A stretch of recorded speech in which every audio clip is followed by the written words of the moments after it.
Madaling araw, maglalako at siya na naman ang lola nyo. Tara guys, nasa Jollibee na kami. Kakain muna kami ng agahan bago bumiyahe papuntang Pagudpod. At eto nasa Ilocos Norte na kami. Syempre stopover at syempre maraming ihi-ihi kung saan-saan. Nasa Ilocos na kami at ito ang view dito. Syempre magti 360 degree view muna tayo. At syempre mga lola nyo na mimili na. Hindi pa kami nakakalayo, hindi pa kami nakakarating sa aming paroroonan. Bumibili na sila ng mga pasalubong. What? At syempre, kasama na rin ang mga lalafangin sa sasakyan. Selfie muna para may souvenir dito sa Ilocos. At ang reyna ng mga lola, nasa sasakyan lang, hindi na bumaba at mahihirapan. At ayan, pakikita ko lang po sa inyo ang aming pagdaan sa napakagandang kalye.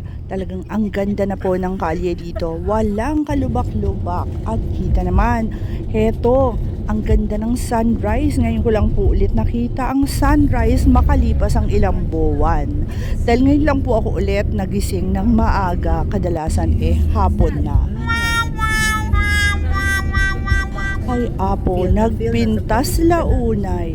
Hayan, napailocano tuloy yan, lola nyo. At kita nyo, mataas na ngayon ang araw at ang kalye. Nawindang ako, talagang ang ganda. At syempre, wala nang mas gaganda pa sa nature. Thank you Lord sa paggawa ng mundo. Wow! At heto guys, tuloy na ang biyahe. Nasa Ilocos Norte na kami.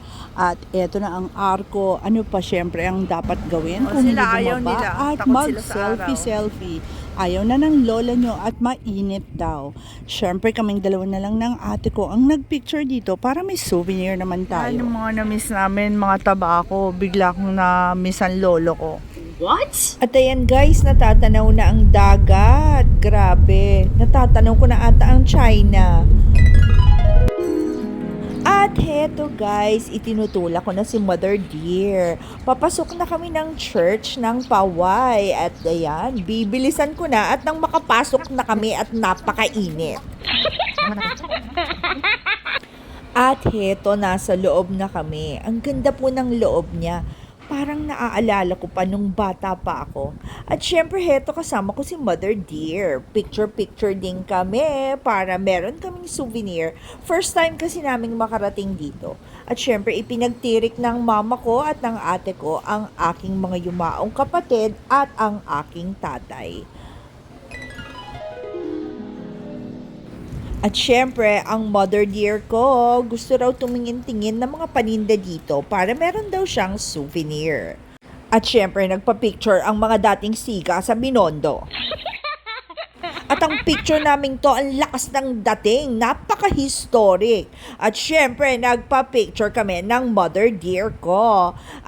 At heto, kasama ko ang mga ate kong ligawin nung 1980s.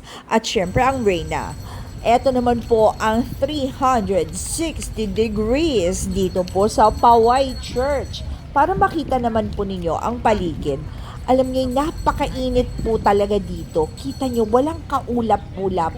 Pero sulit naman po dahil tingnan ninyo, ang ganda. At syempre kasama kami dyan sa picture. Hindi rin nagpatalo ang reyna ng mga lola. Hayan, pinag-selfie ko. Ang ganda ng view dito. At heto, gutom na ang mga lola nyo. Nasa kusina, Valentin kami. Kumakalang na rin kasi ang bituka namin. Air-conditioned area nga po pala ito. Pero meron po siyang electric fan.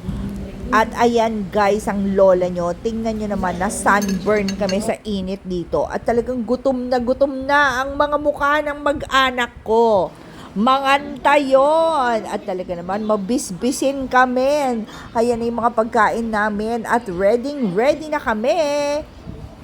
At matapos mabusog ng mga kasama ko, eto, kita nyo naman, puro mga nakanganga na. Kaya heto na, tuloy na ulit ang biyahe natin. Kita nyo naman guys, napakaganda talaga ng kalye dito at wala po akong masabi. Sementado na po talaga lahat.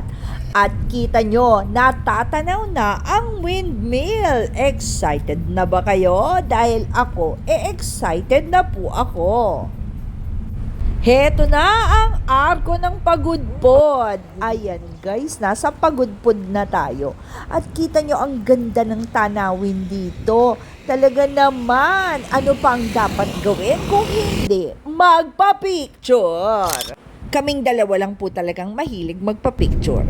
At heto guys, tuloy na naman po ang biyahe at pagod na po lahat kaya dediretso na po kami sa aming pagsistayan dito po sa Pagudpod. At ayan, natatanaw na talaga yung mga windmill. Naaalala ko nung pumunta ako noon mga 10 years ago. Parang hindi po ata ganito kadami itong windmill na natatanaw ko. At ayan, may dagat na naman po tayong dadaanan. At bago po tayo makarating doon, syempre naman magpapapicture na naman po kami. At heto, napakaganda po talaga ng tanawin dito. At marami rin po talagang humihinto dito para magpa-picture.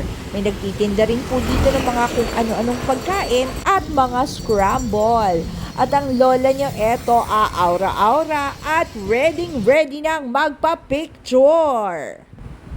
At si Mother Dear po, sa kotse lang po. Diyan lang po siya nag-sightseeing dahil mahirap daw pong maglakad pababa. At heto guys, pabiyahe na kami, papunta na kami sa aming titirhan. Sa tabi lang po siya ng dagat, tatawid lang at makakarating na kayo. At heto, pagod na pagod kami, nagpahinga muna ang mga lola nyo. Ngayon naman po, lalafang na tayo at may restaurant po itong pinagstayan namin. Heto guys, ang kanilang resto, simple lang talaga. Feel mo talagang nasa beach ka. Nauna na pong umorder yung mga ate ko. At ang mama ko, unti-unti po niyang ginapang, talaga naman ginapang. Dahil hirap na pong maglakad ang mama ko. At heto na nga po pala ang mga in-order ng mga ate ko. Talaga namang masagana ang aming pagkain ngayong gabi. Mga seafood po ang in-order ng mga ate ko. Ni, kitaan nyo ni. Nagado. Nag-imas. Nagrarawat da. After po niya na nag-selfie at nag-rest na kami. Abangan pa po ang mga susunod ko pang mga uploads. Bye-bye!